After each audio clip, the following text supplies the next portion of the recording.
You are listening to the Critical Mass Radio Show, Orange County's business talk show, focused on exploring topics of interest to CEOs who are leading middle market companies. With your host, Richard Franzi. And welcome to this edition of Critical Mass Radio Show and Podcast. I am your host, Richard Franzi, and this is podcast episode number 1173. People are always looking for thought leaders, someone who can solve their problems, inspire them, and help to guide them. Being a thought leader is crucial to bringing trust to your firm as well. That's why I've invited Jason Duncan of Miller Farm Media here to talk about that, because I know personally how he helps leaders become thought leaders through the use of media and video. Jason, welcome to Critical Mass Radio Show. Thanks for having me, Rick. Appreciate it. It's good to have you here, my friend. Before we get into the formal nuts and bolts, let's talk about you. Got an interesting story or the arc of your entrepreneurial life, something you can share with our audience today? Yeah, so I wanted to be an influencer before that was a buzzword. So as a teen, I saw music influencing my peers, and I wanted to be a musician. So I was in a band, and we toured New England a little bit, and that ended as most music careers did. You know, we weren't even a flash in the pan. We were somewhere, we didn't even get to the pan. And then my brother and I had been playing with this video thing, helping out some nonprofits. So I decided that I would make that my full-time job. And there's what I like about how the two connect is that music is a system at the end of the day, right? There's structure. Well, video and storytelling has a structure, and if you know the structure in music, you can improvise and go wherever you want to, and the same with story. Okay, so there's a basic foundation from which you can improvise, both in music and in video. The saying, if you know the rules, then you can break them. Okay. Domestic violence advocate. Okay, well, hello there. No problem. We're professionals here on Critical Mass Radio Show and Podcast. So I want to dig on that for a little bit. You say you wanted to be an influencer before that was kind of a term. What were you thinking your role would be? Well, I mean, as a musician, you get to present ideas to people in a way they want to hear them. Okay. And as a content creator, as a storyteller, I mean, Hollywood and the media are telling us stories all the time, whether they're right or wrong, and that's easily digestible information. So who are you helping? We could talk about what is your most successful niche, because I believe everyone should have at least a niche within which we're developing our business. Where have you found, for Miller Farm Media, the most successful niche? A great question. So we're helping leaders become influencers by creating thought leadership video content. And we have a system to help them succeed at that, because content is common. But if you create content that people want, you can draw them in and build an audience that way. Okay, so can we dig on that a little bit? Sure. So go a little deeper there. When you say you have a system, that's attractive to me as a thought leader, because you don't want to waste time and money in this area. Can you share a little bit about your philosophy on the system that you use with your thought leaders and influencers? Yeah, so the idea is that anyone can create a video that no one wants to watch. And a lot of people get hung up with this idea that I can do it myself, or I'll just hire a videographer and an editor and that'll solve my problem. The problem is that videographers and editors aren't creative directors and not video marketers. So you might get a video, but it does nothing for you. And the internet has hit critical mass when it comes to content. So there's so much out there. I mean, I saw an article today that Netflix and AT&T were fighting over who was going to get the show Friends. That's valuable content, and whoever has the most money will get to run that in the long run. The same with your business. If you've got content that people want to consume, you will be the thought leader. And the way we help our clients determine what is needed out there is we look at what your competitors are doing and we look for a hole that you can fill. Okay. Or, oftentimes no one's even doing anything. So sometimes even, starting off with this great content set you so far ahead, no one can ever catch up. So in your system, are there identified types of videos that you want to create for your clients that fill a need, regardless of the positioning they want, but there are certain types of videos that every influencer, thought leader should have available to the audience to watch? Yes, we have two two types of videos that we recommend. One's called a new idea video, and the other's a thought leader video. And those are the way we structure the scripts of those videos to draw people in and bring them along. There's this belief out there that all you need to do is create how-to content, and how-to content is a great way to. It is valuable content, but it's not necessarily thought leadership content. When you say how to, is that like FAQ content, FAQ stuff, or what? Yeah, it could be, or Okay. how do I prepare my taxes, or how do I keep from this or that, or whatever it might be in terms of your industry. Okay. What have you found? Let's get a little technical here. What have you found as far as the proper length that people are engaging in videos? I mean, is there any recommendation you could make to our audience for if you're going to create a video?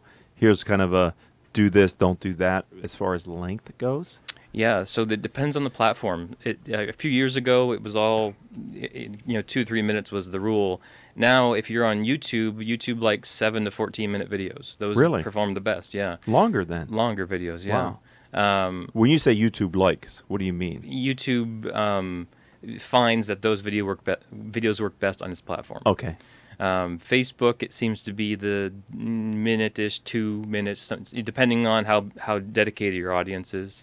When we're creating ads for companies, we're actually doing 15-second ads right now because we're getting the best engagement out of 15 seconds. And where do those run? That's for Facebook. Okay, 15-second video ads for Facebook. LinkedIn, which is if you want to become a thought leader in 2018-19, Yes. LinkedIn is your best opportunity because LinkedIn is hungry for video and they're pushing video content to the top. Now, the ideal length for that video is around a minute, maybe a minute and a half. Okay. As those platforms grow, that number will grow. I think some of the reason for the content length on, say, Facebook is because a lot of that stuff just on mobile and people are probably between things, whereas YouTube has become more of a sit down and watch experience. Okay, and that's interesting because for those in the B2B space, LinkedIn feels like to me to be an appropriate platform to establish your thought leadership. And if video is being craved by LinkedIn, then you ought to serve the beast the way the beast wants to be served, right? What would you recommend to a thought leader who wants to use a LinkedIn strategy for video as far as what do they say and do? What's the content? Right. So it's going back to looking for those opportunities where no one's talking about certain things. It's talking about new ideas, not just best practices, but next practices. Okay. It's again, using the scripting format that we have where you draw people in and bring them along to present a new idea. So when you say this scripting, what, do you actually have sort of an outline that your clients can use to construct the video messaging? Is that what you're saying? we have 4 or 5 different outlines that we recommend depending on the type of video. Right. And a thought leader video might start off with a bold statement or something that's a little polarizing to draw people in. Get attention. And then you as you move down through the script, then you give the information and some kind of call to action. I mean, ideally, you're always trying to get them to do something. So one of the mistakes I see brands making is there's no call to action. Okay, I was going to ask you. So what would be an example of a call to action? Visit millerfarmmedia.com to sign up for our free webinar about how to succeed with video in 2019. Okay. That would be an example of one. Download our free white paper about the best things to add to your cell phone to record better video. Those are 2 examples of call to action. Or, hey, buy my stuff.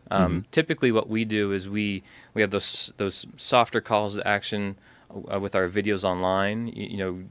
Not so much will you marry me, but hey, would you go out with me? Okay. But on the website, and we recommend this for our clients, it's will you marry me, will you marry me, will you marry me, buy our stuff, buy our stuff, buy our stuff. Okay, when you get them to your website. Yeah, and there is a softer call to action, a kind of a secondary call to action. We recommend that brands have towards the bottom of their page, somewhere on the page it says, hey, if you're not ready to buy our stuff, here's something else you can have that is of value. But that's a key, right? Of value to them.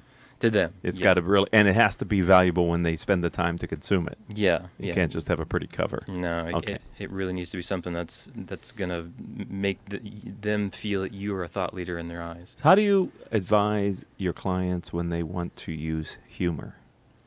Humor is great, but humor is hard. And we have one of the guys that are one of our writers is a professional comedian. Okay. That's our favorite type of video. but it's so hard to get right because humor is different depending on your age, depending on where you're from. I mean, I remember pitching a creative idea in a meeting once, and it was the I can't go into too many details, but Right. it was one of those kid stories that everyone knows. Okay. And apparently, the one person in the room had never heard that story because they were from a different country, and they killed the idea. Well, 6 months later, a video pops up from their competitors using that same idea, and they sold millions and millions of dollars with that creative, funny video. Okay. So humor can work, but you have to be careful with it. Mm-hmm. Right? Okay. So what makes Miller Farm Media unique in this space? What is it?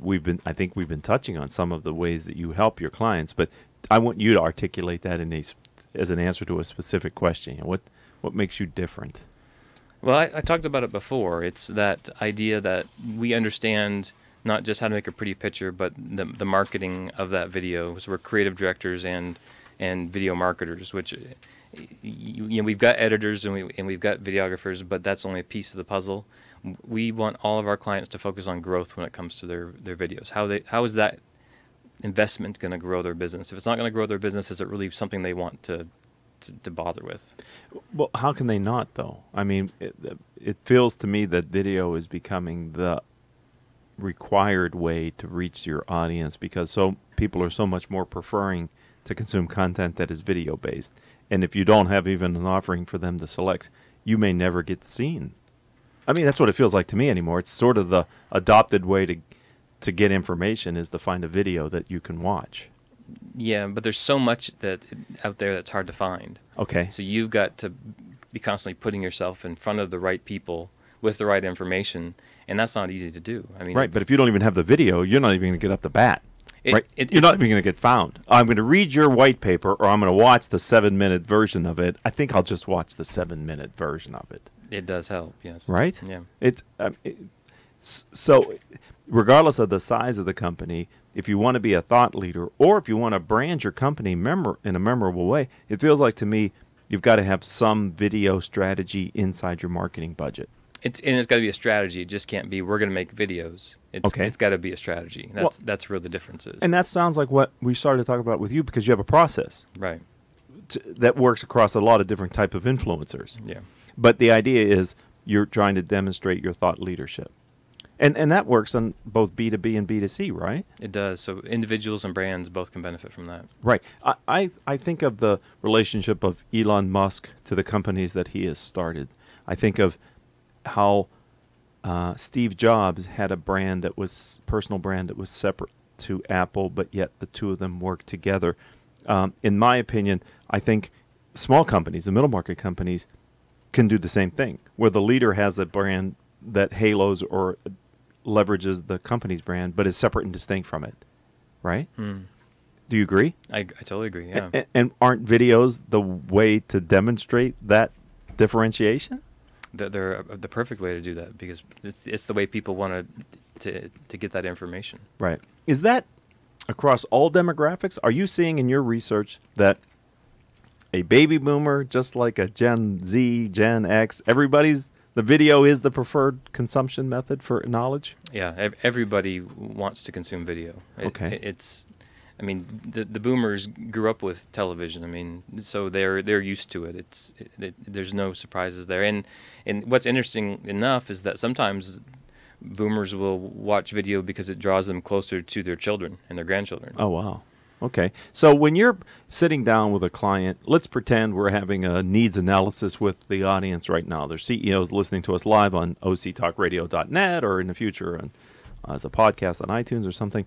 What kind of questions do you want to ask them, or do you ask them to begin to understand if they have a strategy for their video, and if not, how you can guide them to that idea of a strategy? I start off with a stupid question. Okay. I ask them, why do you want to create a video?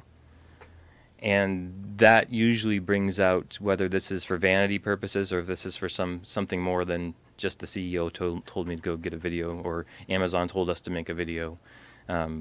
And we bring them through a path there and try to figure out what is the reason behind this call, mm-hmm. and how we're going to help them reach that goal with a video.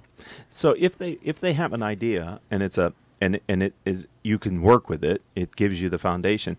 How many videos? How frequently? Like, what is the right cadence to get into this commitment? Because is it, oh, let's shoot the best video that we and we're done, or is it a series and a? When you say a process before, I'm thinking you kind of sort of have to do several different things with that platform to get the possibility of some traction with the content. Yes, if you're going to be a thought leader, you've got to release content on a consistent basis. So just like your favorite TV show, every Tuesday at 9 a.m. you need to have a piece of content that goes out. Okay. And depending on the platform, depends on how often you put the content out. So LinkedIn, once a week seems to work best for video on LinkedIn. Okay. So YouTube really wants a video every day. Wow. And that's, in my opinion, it's too much for most brands to handle. So Right. go as much as you can. If you can get one a week, that's a great place to start. Okay. I mean, ideally, we push 2 or 3 a week is really where a brand needs to be to start to see organic movement within YouTube. But there's anything you do has got to be supplemented via some kind of advertising. So it's not 100% necessary to win on YouTube to do that 3 times a week. So when you sit with a client, is it okay if they say, hey, look, some of the videos are going to be high polished, professional, lighting the whole bit, sound, and it's going to be right and tight. And some of it I'd like to do as just a short thing on my phone, and then everything in between. Is that okay in the process and the strategy for a video strategy to establish thought leadership? It comes down to your brand. If you've got the money to invest in doing it, the right way, well, it's not even the right way anymore. It's with the high-end cameras, say a cinema camera and in a nice location, whatnot. You should go after that. You shouldn't not spend the money. But if you're an entrepreneur who's starting out or a small brand, your cell phone with a few tricks is perfectly acceptable. But you've got to know how to make that look right so that people don't start to wonder what's going on with your video. But could you blend them? Could you say, okay, some of these are going to be those cinema quality, and then some of the shorter stuff we're just going to shoot it, with the right tools, but not make that level. I'm just wondering, does it all have to have the same look and feel, or can you mix and match it in a strategy that still works with the audience, that they're not going to go, oh, well, this doesn't have the quality of what I'm used to from Jason? You know what I'm saying? So you can mix and match. Where the mix and match comes in now is that live video would be the exception to the rule. Okay. So your live video probably looks a little more like it was recorded on a cell phone. Okay. It might be even handheld.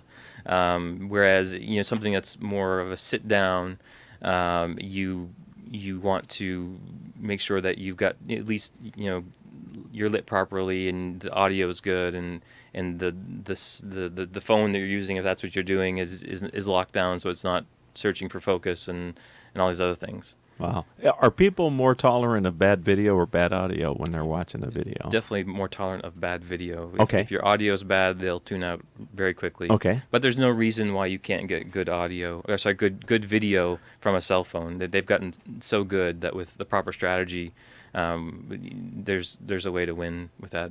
Yeah, I was at the Spectrum last week, and there was a young person who had their phone, and they were, what I believe, after I watched them for a little bit, recording a segment for something. They were standing there in front of it, and they were talking to their phone, and I thought at first they were streaming something live or having some type of a chat, but then I saw them sit down and sort of look back over it, and they'll go to take 2. So obviously they were creating some content for future use. I'm just wondering, because I think I worry sometimes in talking with my clients who want to establish awareness that they get afraid of the amount of commitment required to do a video strategy.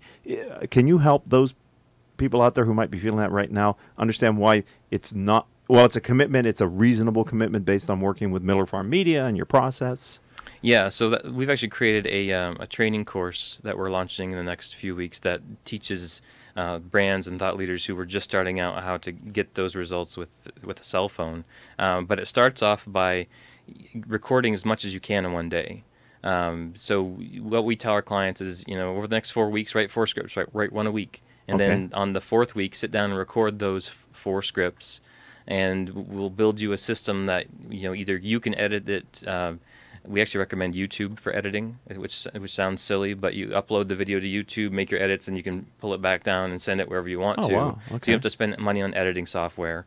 It's very intuitive, very easy. You add your titles, and you're good to go. All that can be done within YouTube? Within YouTube. Yeah. Wow. Okay. So do you work on a project basis or do you work on a retainer basis? How does Miller Farm Media help your thought leaders and other clients kind of create consistent quality content for video?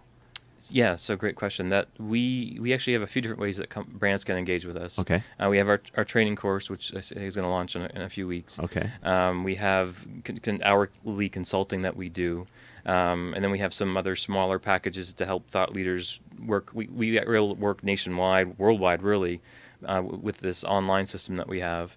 And then for the brands that want something that's kind of the next level, it's all custom quoted and and it's a lot. Some of it, especially when you get to the marketing part of it, it's based on a retainer. Okay. To manage the ads and to keep things going. So what has been your experience? I'm getting the wrap-up sign here on Critical Mass Radio Show and Podcast, but I'm wondering, how long does it take from when they get started with this to when they are seeing some effect of the effort? You know what I mean? Where people are starting to get noticed. If they follow our system, yes, within a few weeks. Okay. But it takes a commitment of buying the ads for, say, Facebook or LinkedIn. We actually find that people are growing the fastest are using Facebook, even if you're a B2B brand. Really? Because you can buy ads for 2 to 5 cents. And at that price, you can reach a lot of people. Whereas LinkedIn, while it's more targeted, it's very much more expensive to get people to view your videos. Okay, so they make the commitment, they invest the thought power, then they make the videos, and they create a system, to process to drive the engagement, and then within a period of time, they're starting to get some feedback to that. And how long, what type of a commitment are you asking people to make to really drive them to being recognized as there are thought leaders, and then there are thought leaders? I mean, if they really are aggressive in their desire to want to be known, let's say, nationally for something. Well, as you know, as a thought leader, it's a never-ending process. I mean, if you really want to get to that level, you've always got to be staying in front of your audience. Right. As you grow that audience, you can pull back a little bit, but you've got to keep. It's just like Hollywood stars, right? They're always in the news because they've got to keep their face out there so that they're a valuable commodity for the studios. It's the same thing for a thought leader. So. Okay, this is really my last question because I'm actually a little bit over time here, ladies and gentlemen. I know, Paul. Tell me the name, Miller Farm Media. Why? So, I believe that we need to treat people with dignity. And I grew up in northern Maine. My grandparents owned a farm called Miller Farm, and no matter who pulled in the yard, those people were always treated well. Until they were given a reason not to, I guess. And so I wanted to use that name because there were no grandkids that got that name, as a reminder to me to make sure that I treated everyone well. It's a constant reminder when you pick up the phone and say, "Hi, Miller Farm Media," that there's some people watching that care about me, and there's a legacy to live up to. So if someone wants to find you online? MillerFarmMedia.com or at Jason Duncan on all the social media platforms. Or can you spell that, Jason? Yeah, Duncan? That's a good, yeah. It's JaysonDuncan or at Miller Farm Media on all the same platforms. Thank you for being a friend of the program, a part of the Critical Mass community. I was excited to have you come in here and talk about what it is that you do for people. I think you provide a very valuable service, and I appreciate you sharing a little bit about what you know about video marketing and video creation here on the show today. My pleasure. Thanks for having me. Thank you. Well, let's thank the engineer, Paul Roberts. Thank you, Paul Roberts. Thanks, Paul. And our producers, without whom I couldn't do this show, Crystal Nunley, Haley Stern, and Joan Park. If you'd like to connect with me, let's do it on LinkedIn first. I'm Richard Franzi, Franzi. And until our next show, I hope all of your business decisions will move your company in a positive direction. You have been listening to Critical Mass Radio Show Business Talk Show, focused on exploring topics of interest to CEOs who are leading middle market companies. With your host, Richard Franzi.